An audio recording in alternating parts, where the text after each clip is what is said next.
The MMA India Show. Congratulations on the win, Diego. There was a lot of trash talk leading into this fight on his end. Did that fire you up even more for this matchup? And did you feel like you were going to be able to finish?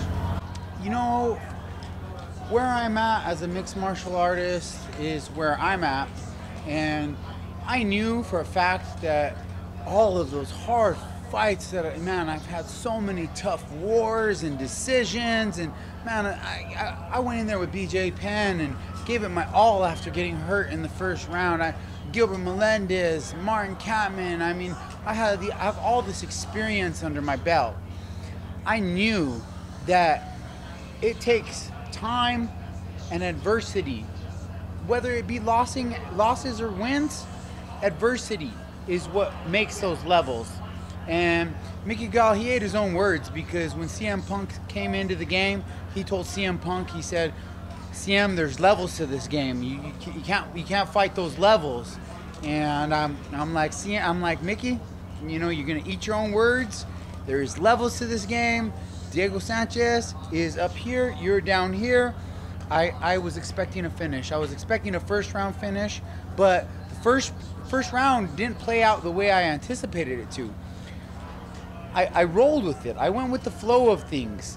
I expected to go in there, blow him out, put him up against the cage, put him down, work my ground and pound. Didn't go like that. The young man, he came in with a lot of emotion, a lot of aggressiveness. He wanted to use all that striking work that he had put in with Joe Schilling, putting in all that hard work. And when he got in there, he hit me with one punch. Well, he hit me with one punch where it was like it was. I seen it on his face. It looked like he was lifting weights. It looked like if he was lifting a hard, heavy weight, like pushing. I was like, oh, 10 more of these, 20 more of these. This guy's not gonna have no gas in the tank. He cut more weight than me. This guy's gonna gas. I was like, this guy's gonna gas. I'm gonna change my game plan.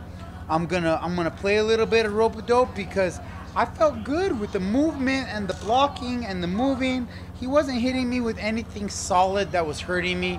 And Diego Sanchez at 170 is twice as durable as the dried out, unrested, unfocused Diego Sanchez at lightweight. It's two different men. You can't compare. You can't compare this guy at 55 to the guy at welterweight. I'm walking around at 175. I cut maybe 2-3 pounds. You know, I'm trying to change the game for these young bucks. I want to show them that you can be a champion, not cutting weight, not killing yourself. That you can be a better fighter, going in there healthy. You know, because your life is on the line. Your brain health is on the line. And these kids don't realize that, you know, we don't get to do IVs like the old school days. The old school days, we used to be able to do IVs, and some guys were on PEDs. I never was on PEDs. I had an all-natural career, but I did use IVs, and they helped me. When I could do them, they helped, and that's how I was able to do 155. They took the IVs away, everything changed. Well, so I'm getting a little distracted by my boy right there. I'm hearing Jeremy and Sabit are getting it, and that's a good fight. They're like, how are you gonna do an interview when these two guys are fighting? But any more questions? I'm here. Do you think there's a healthy way to rehydrate orally without the IVs? You know, I've done all the research. I've done all the science. I went to Cerebrum Brain Health Institute in Dallas, Texas at one point to get myself checked out. I wanted to, you know, if I was going to go forward in this sport, I knew I was healthy, but I also wanted to, you know, show the people that I was healthy with some proof. And so I went to Cerebrum Brain Health Institute. They told me it takes 72 hours to recover from that massive of a dehydration, and that your brain is still not rehydrated. I've heard some rumors that some guys still are using IVs. That's the rumors that I've heard. That's breaking the rules, and I'm not gonna risk my career and my job to get that edge. I'm gonna be the guy that says, you know what, screw this, I'm going up to 170. I'm fighting at my natural weight. I can do this. This is 2 wins in a row. 2 Goliaths fell to the David. And I'm telling you, 2019 is my year. I still have the same dream, the same vision, and it's only become more focused. It's only become more realistic to me. My dream is to be the UFC welterweight champion, and I will continue to be that guy that no matter if the rest of the world doesn't believe in me, I believe in me. No matter if the love of my life gave up on me last year, and I didn't give up on me. And I truly believe in my heart and my mind that God hasn't given up on me. I'm 37 years old. I seen Randy Couture do it at 46. I got time. I got time to get better. I got time to give it everything I got and go in there and give an honest effort to become one of the greatest of all time in this sport. So do you think taking away the IVs hurts the health of the fighters? Absolutely. It's a choice. I do think that it hurts the health of the fighters. I think IVs are a great thing and that they should be able to do them. I would still want to do an IV, even though I only cut 2 pounds. You know, but it is what it is. It's banned. USADA says no. That means no. What do you attribute this performance to? Was it more that you were fighting with your back against the wall or trying to do something against a young bug? What was the main thing? Or was it even the weight cut that felt healthier? It's just timing, everything coming together. My last fight, I went into the fight with a ton of emotional distraction, going into a divorce, and just the worst training camp I could have ever had, my last training camp. This training camp, I had the time to do things the Diego way. And you know what? That is the weirdo way. That is the crazy way. That's doing ice baths and going out in the mountains the day of weigh-ins and burning sage. And I do all kinds of crazy stuff. I am way outside the box, but that's the Diego Sanchez on The Ultimate Fighter. Taking in the energy from the storm. I am the storm. I believe it. I achieve it. I'm different, man. I'm floating on different vibrations than everybody else. I studied. I go and train with the legendary Iceman Wim Hof.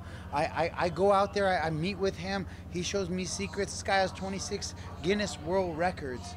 I'm looking to anti-age myself the best I can. Better than Randy Couture. Better than Dan Henderson. I'm looking to do it way better than they did, because these guys might have been a little bit inside the box. They might have been on some unnatural stuff, but me, I'm a naturalist. I'm in love with nature. I'm in love with God, and that's how I'm doing this career. Everybody asks me, how do you do it still? How do you do it? It's been so long. How do you continue to do it? I do it because it's the passion. I love it.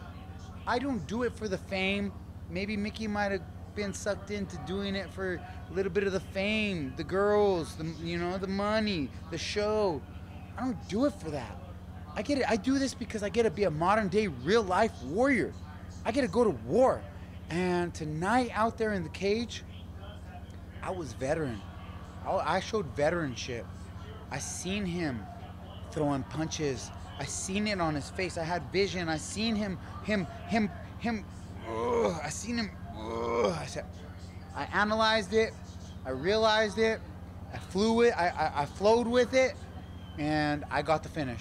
What's the craziest thing you done before a fight? You said you do some crazy things. What's the craziest thing? That will have to be. I'll have to leave that for your imagination, because I don't let all the secrets out. But when I do retire and I'm done with my fighting, I'm gonna definitely write some books and do some podcasts and tell a lot of the stories that I have, because I have so many stories, man. I believe in angels. I believe in demons. I've seen UFOs. Like I'm out there. Like my ex-wife used to call me bipolar, but it's not that I'm bipolar. I just thrive outside the box, right? That's who I am. Find the true, unique, creative genius within yourself and live an authentic version of yourself. And that's when you can make true magic with the law of attraction, manifestation, making shit happen. That's what we're all trying to do in this fight game. Everybody has their own way of doing it. You know, Conor McGregor made some magic happen. I'm making magic happen right now at 37 years old. Diego, who is this Iceman? Who's this guy? Iceman Wim Hof. You look him up on Google. That's what we got Google for. He has 26 Guinness World Records, and he climbed Mount Everest in his underwear at age 55. He has all the records for being able to withstand the cold, stay in pure ice where a normal person would suffer hypothermia. This is the best one though. The best one is being injected with Ebola virus, endotoxin, and being able to fight it off with his mind. Proven. And he says anybody could do it. And so that's the type of energy that I'm looking for. I'm looking for that type of energy. I want to be able to connect my mind and my body so tight that, you know, I'm anti-aging on a different level. You know, infinite potential. You know, if you have that neuroplastic mind, it's proven that we have neuroplastic minds, new neural pathways can be opened and changed, and our brains can heal, and there's so much more out there that is possible for human beings. The human potential is so untapped, and that's something that I'm tapping into. I'm tapping into it, you know, because they want the world all on drugs and believing that you're old when you're not old. They want you believing that so you can check out. You know, that ain't me. And I'm not gonna live by the standards of anybody else, because I'm Diego Sanchez. I'm not anybody else, and I'm special, and I'm unique, and I'm living authentic to my weirdness, because I love being weirdo Diego. Diego, you went through a divorce. It's a tough thing for anybody to go through, and fighting is a very mental game. What is one of the techniques you use to get past that? You know,